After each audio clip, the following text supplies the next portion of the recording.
You're welcome to another edition of C&T Tutors online class. I'm Shegun Toba Akinwumi, and I have an aspect of government that I would like to explain. There's a concept in government called rule of law, and it's actually a concept, a principle, and a doctrine which should be very easy for students to understand, but for whatever it is worth, it appears tough and naughty. But I believe that by the time we're through with this class, understanding would have been assured. Now, rule of law. Now, if you look at the context, rule of law. The word rule has to do with, governing or government. Is that clear? So when you say something is ruling, it means that thing is dominating. That thing is dominant or supreme, superintending. Is that clear? So rule of law simply means that the law is ruling. Just like we have in Nigeria, we're under the rule of President Tinubu. Are you getting now? So rule of Tinubu means President Tinubu is ruling.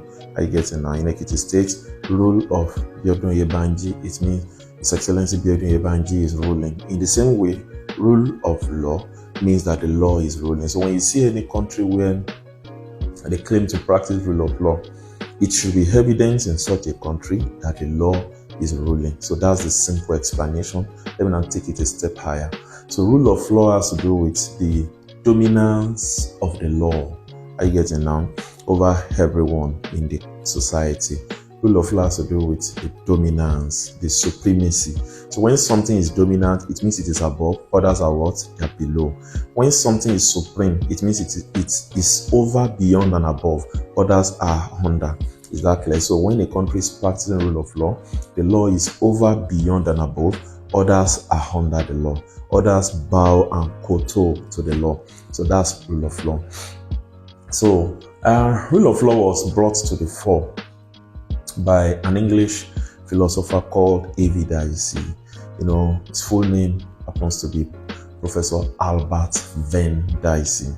So that's rule of law. Now, there are three cardinal principles of rule of law, and I think virtually every year we have questions coming out on rule of law.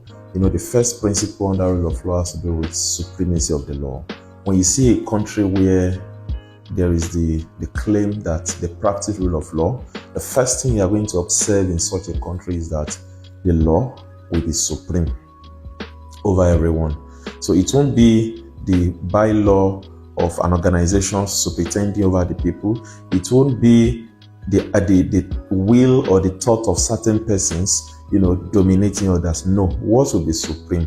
What will be dominant? What will come over, beyond, and above everything? That is the law. That's the constitution. Exactly. That's the supremacy of the law. It is above, others are below.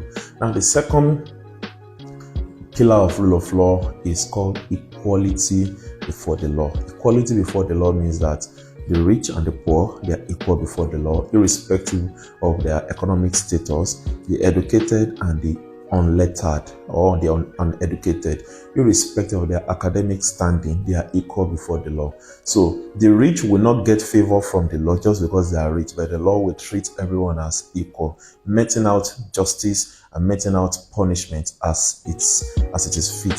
So everyone is equal before the law. So in government, equality before the law is also called impartiality.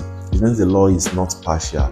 The law is not biased. The law regards and reckons everyone as what? As equal. The rulers and the ruled, the rich and the poor, the educated and the unlettered.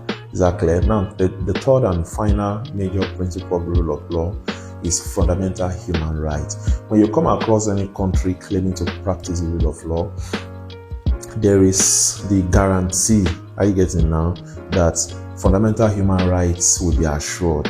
And how will the citizens know that they enjoy fundamental human rights? It will be contained and enshrined in the Constitution. Is that clear? So it will be enshrined, contained, encapsulated in the Constitution. So fundamental human rights are also called personal liberties. Are you getting now? So you call them rights, you could call them liberties, you could call them freedoms, you could call them privileges. Are you getting now?